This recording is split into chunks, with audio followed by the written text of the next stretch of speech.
3 ফেব্রুয়ারি ছিল নীলদার বিয়ে। আর নীলদার বিয়ের গায়ে হলুদ পর্যন্ত তোমাদের সাথে শেয়ার করেছিলাম। তো আজকে ফাইনালি শেয়ার করব নীলদার বিয়ের ভ্লগটা। তো চলো, নমস্কার and welcome to my new vlog. তো আজকের ভ্লগটাও আশা করছি তোমাদের অনেক পছন্দ হবে, কারণ বিগত যে কটা ভ্লগ তোমাদের সাথে শেয়ার করেছি তোমরা অনেক ভালোবাসা দিয়েছ। তো তার জন্য তোমাদেরকে অনেক অনেক থ্যাংক ইউ। আর তার সাথে বলে রাখি, আমার ভয়েসটা একটুখানি নাকে নাকে শোনাতে পারে, কারণ প্রচণ্ড ঠান্ডা লেগেছে এই এতদিন ধরে বিয়েবাড়ি খেয়ে, তাই সেটা একটু অ্যাডজাস্ট করে নিও।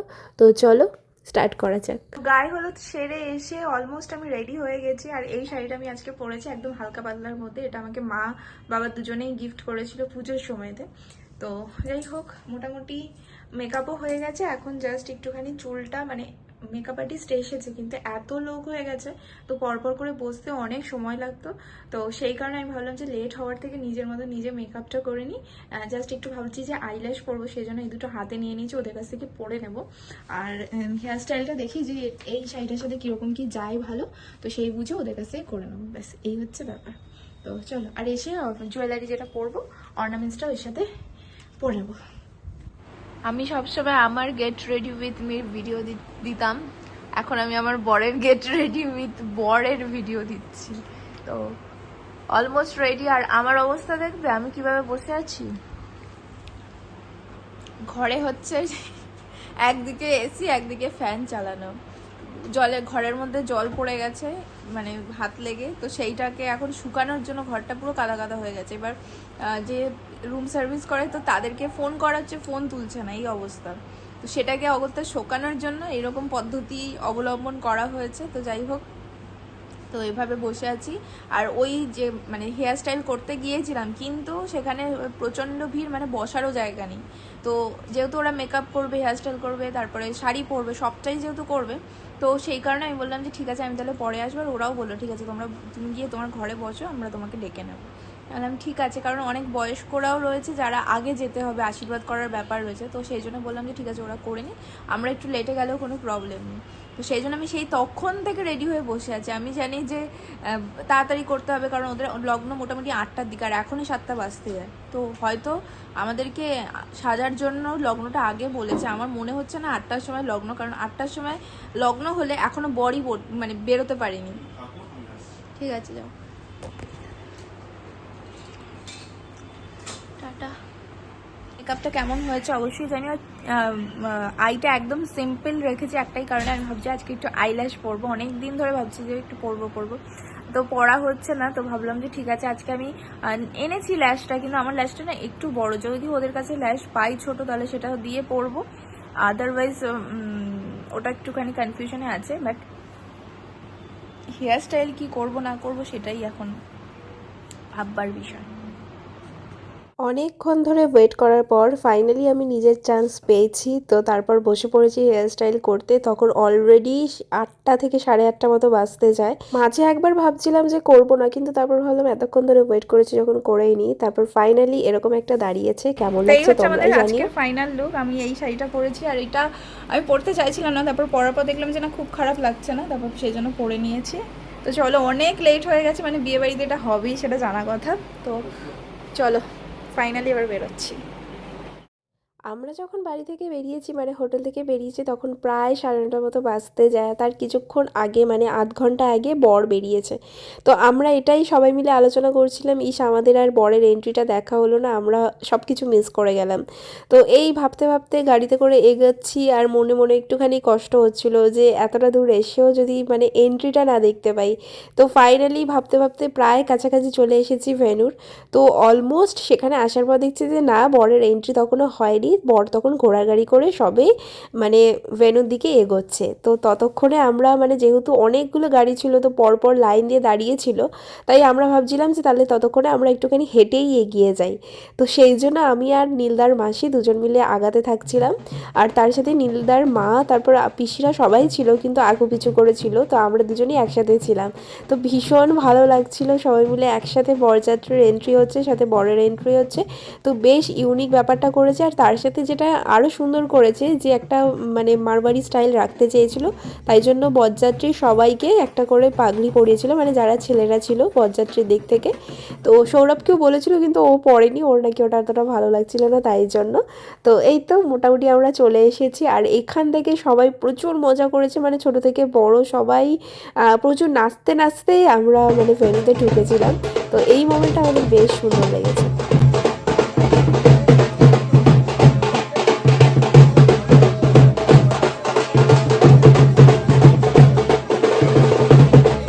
মাঝ রাস্তায় বরকেও সবাই মিলে ধরে নামিয়ে দিয়েছে, মানে বরের বন্ধুরা, বরের ভাইয়ের বন্ধুরা।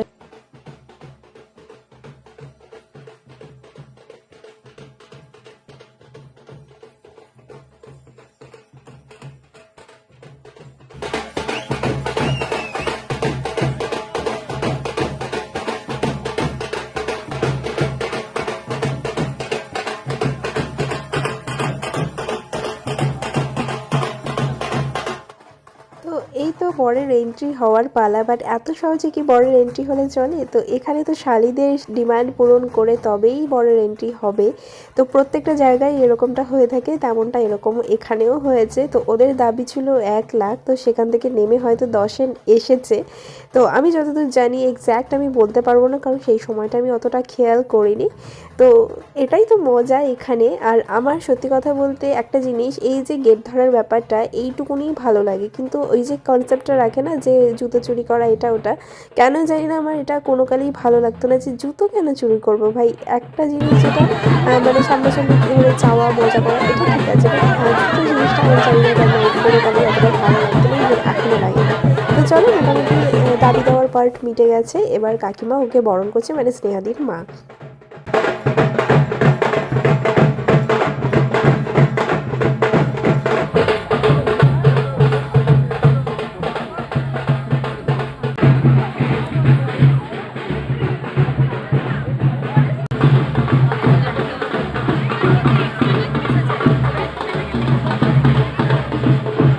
তো মোটামুটি আমরা এন্ট্রি হয়ে যাওয়ার পর এখানে এসেই প্রথমে চলে গিয়েছিলাম স্টার্টার কাউন্টারের দিকে। তো অনেক আইটেম করেছিল এখানে, তার মধ্যে আমার মেন অ্যাট্রাকশন ছিল যে আমি একটু এখানকার ফুচকা ট্রাই করব। তো আমরা এখানে দাঁড়িয়ে পড়েছিলাম যথারীতি, তবে তারপর আর সেরকমভাবে কিছু শেয়ার করি, কারণ সবাই আমরা ফুচকা খেতে ব্যস্ত ছিলাম। কিন্তু প্রচণ্ড ঝাল ছিল জানো, তো সেই জন্য ফুচকাটাকে সেভাবে এনজয় করতে পারিনি, আর আমি ঝাল খুব একটা খেতে পারি না, তো মোটামুটি ঠিক আছে। আর এবার হচ্ছে স্নেহাদিকে নিয়ে যাচ্ছে ফটোশ্যুট করানোর জন্য। তো দাদা যেহেতু দেখে ফেলবে, তো সেই কারণে ওকে এরকম একটা নেট দিয়ে ঢেকে নিয়ে যাচ্ছে। তো তারপর এখানে দেখলাম যে স্নেহাদির মা আবারও ওকে বরণ করে নিচ্ছে, তারপর মানে যেখানে আর কি মণ্ডপটা আছে বিয়ের, তো সেখানে বসানোর কথা, তো সেই জন্য আরও একবার বরণ করে ওকে এখন নিয়ে যাচ্ছে ওখানে বসানোর জন্য। তারপর যেটা হয় আর কি, মানে বর পোশাক দেওয়ার যে একটা ব্যাপার থাকে মেয়েদের, তো সেটাই হচ্ছিল। তো এখানে কিছুক্ষণ ধরে দেখছিলাম, তবে একটা জিনিস আমার খুব খুব খুব ভালো লেগেছে, যেটা না বললেই নয়। তো স্নেহাদির মা বাবা আর মানে নীলদার মা বাবা দুজনেই কিন্তু বৃদ্ধির কাজ করেছে। তার সাথে এই যে কন্যাদান করার যে ব্যাপারটা থাকে, তারপরে হচ্ছে মানে কন্যাদান জিনিসটা আমার কখনোই ভালো লাগে না বলতে, তো সম্প্রদান করার যে ব্যাপারটা, এটা কিন্তু ওনারা দুজনেই একসাথে করেছিল। আর বিয়ের যত যা নিয়মকানুন আছে ওনারা দুজন একসাথে মিলে করেছে, মানে মা বাবা। তো এই জিনিসটা আমার প্রচণ্ড ভালো লেগেছে। তো যাই হোক, এবার হচ্ছে ফাইনালি শুভদৃষ্টির পালা। তো বড় মোটামুটি মানে ড্রেস চেঞ্জ করে চলে এসেছে। তো এই কনসেপ্টটা আমারও সেমই ছিল, যে মোটামুটি ওড়নায় করে হেঁটে হেঁটে কিছুটা রাস্তা এসে তারপর দাদারা আর কি পিঁড়িতে তুলেছিল। তো ওকেও তেমনটাই করেছে। তো আমি এখানে পুরো অ্যাম্বিয়েন্সটা একবার ঘুরিয়ে দেখিয়ে দিচ্ছি। বাট সব কিছুই ঠিক আছে, কিন্তু যত রাত বাড়ছে তত ঠান্ডা বাড়ছে, প্রচণ্ড ঠান্ডা লাগছিল। আর এদিকে স্নেহাদিকেও ভীষণ সুন্দর লাগছিল, আর ও একদম পুরো সাবেকি সাজে সেজেছিল, মানে আগেকার দিনে যেরকম ব্লাউজ ছাড়া শাড়ি পরতো, তারপর একদম সাবেকিয়ানা যে সাজটা সেরকমই সেজেছিল, মানে হাতে মেহেন্দি জাস্ট অল্প একটু পড়েছিল, হাতে আলতা থেকে শুরু করে মানে সবটাই পুরো সাবেকিয়ানা রেখেছিল, বাট ভীষণ সুন্দর লাগছিল দেখতে।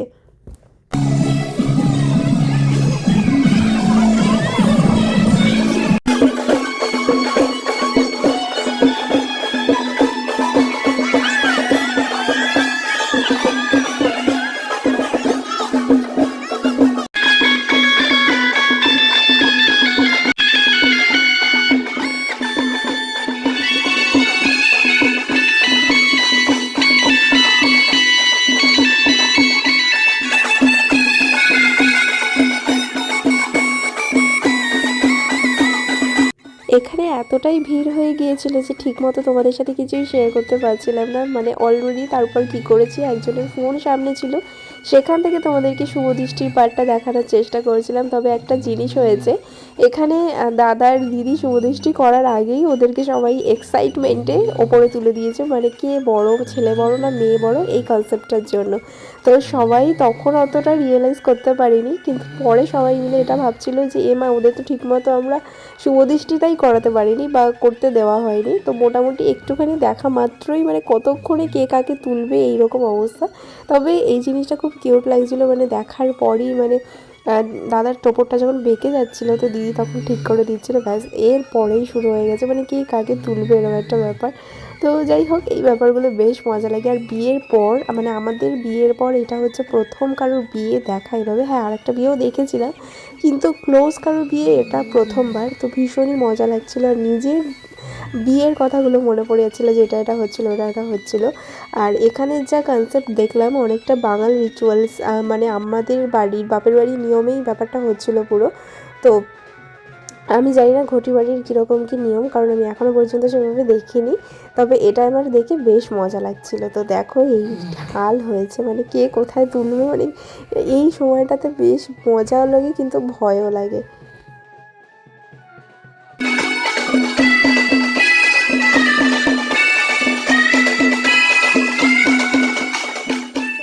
শুভদৃষ্টি, মালা বদল সমস্ত কিছু কমপ্লিট হয়ে গেছে, এবার মোটামুটি বিয়েতে বসে গেছে ওরা। তো এখন যেটা হবে সেটা হচ্ছে সম্প্রদান যেটাকে বলে। আর দিদি আর দাদা কিন্তু পুরোটাই বাঙালি মতোই করেছে, কিন্তু আমার যেন এই রিচুয়ালসগুলোই ভালো লাগে কেন জানি না। তবে বৈদিক মতে অনেকে করে, সেটাও বেশ সুন্দর।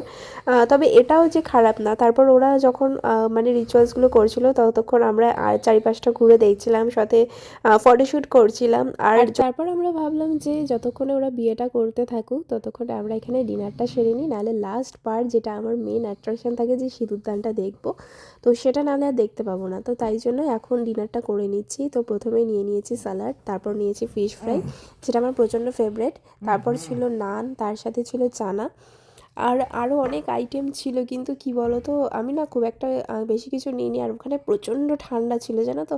আর সেই জন্য মানে বেশি একটা খেতেও পারছিলাম না, মানে হাঁ করলে কারোর সাথে কথা বলেই মনে হচ্ছে যেন মুখ থেকে ধোঁয়া বেরোচ্ছে। আর চারিপাশটা প্রচণ্ড জঙ্গল ছিল তো, আর গাছগাছলা ভর্তি, আর একদম পুরো একটা গার্ডেনের মধ্যেই মানে ভেন্যুটা ঠিক করেছিল, তাই প্রচণ্ড ঠান্ডা ছিল। আর অনেক রকমের আইটেমই ছিল, ভাত ছিল, পাতুরি ছিল, পোলাও ছিল, ভেজ ডাল ছিল, বেগুনি ছিল, তো অনেক আইটেম করেছিল, মাটন কষা থেকে শুরু করে চিকেন কষা।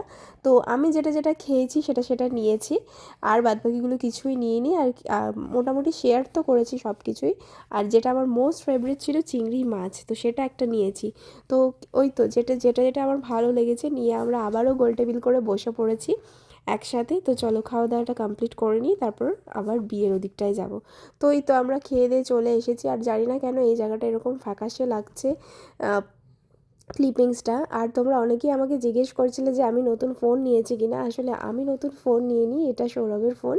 তো ওর ফোন থেকেই আমি ভিডিওগুলো করছিলাম, কারণ আমার ফোনে একটা স্টোরেজ প্রবলেম হয়ে থাকে। তো সেই প্রবলেমটা যাতে না হয়, তো এই জন্যই আমি ওর ফোন থেকেই ভিডিও করছিলাম। আর নতুন ফোন আর মানে পিকচারটাও বেশ সুন্দর আসে। এখানে এতটাই ঠান্ডা যে আমরা রাত্রের দিকে এরকমভাবে বসেছিলাম, মানে আমি তো চাদর দিয়ে মাথাটা ঢেকেই নিয়েছি, তাহলে যতক্ষণ এইভাবে বসেছিলাম না প্রচণ্ড ঠান্ডা লাগছিলো, আর মাথাও যেন ব্যথা করছিল। তো এখানে অনেক রিচুয়ালসই তখন বাকি ছিল, আর অনেকক্ষণ ধরে বিয়েটা হয়েছে। তো এই যে পান পাতা এগুলো রাখা থাকে, তারপর এখানে যে পা দিয়ে ঠেলে ঠেলে যে নোড়াটাকে এগোতে হয় সেই রিচুয়ালসটাই এখানে হচ্ছিল। তারপর ওদের 7 পাকে ঘোরা হচ্ছিল। তো এই জিনিসগুলো দেখতে না খুব ভালো লাগে। তো একবার করে ঘুরে আসছে, তো 7বার ঘোরাটা তো আর তখন দেখানো পসিবল না, তাই যে কয়েকটা পাক তোমাদেরকে জাস্ট শেয়ার করেছি, মানে রিচুয়ালসটা মাত্র। আর কিন্তু ওকে একদম এত সুন্দর লাগছিল না, মানে একদম সাবেকিয়া যে সাজটা, গয়নাগুলোও সেরকমভাবেই পড়েছে, মানে একদম প্রপার একটা সাবেকি সাজ হয়েছে। আর এক সময় তো মনে হচ্ছিলো যে ওর দিকে তাকিয়েই থাকি, মানে এতটা সুন্দর লাগছিল ওকে দেখতে। সামনাসামনি যেন আরও বেশি ভালো লাগছিলো। আমি জানি না তোমরা ফোনে কতটা কি বুঝতে পারছো, কিন্তু সামনাসামনি প্রচণ্ড ভালো লাগছিল।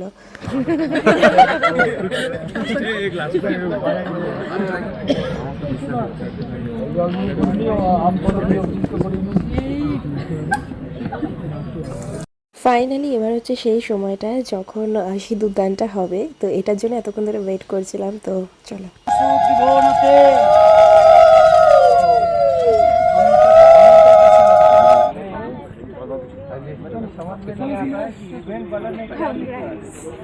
অ্যাট লাস্ট টিকিট কেটে গেল।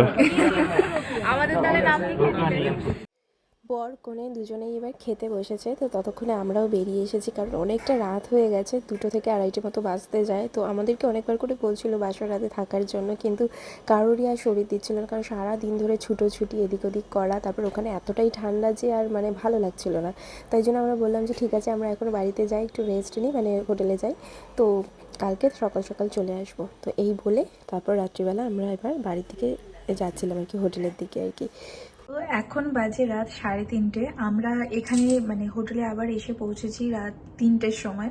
তো এসে ভালো করে ফ্রেশ হলাম, স্কিন কেয়ার করলাম।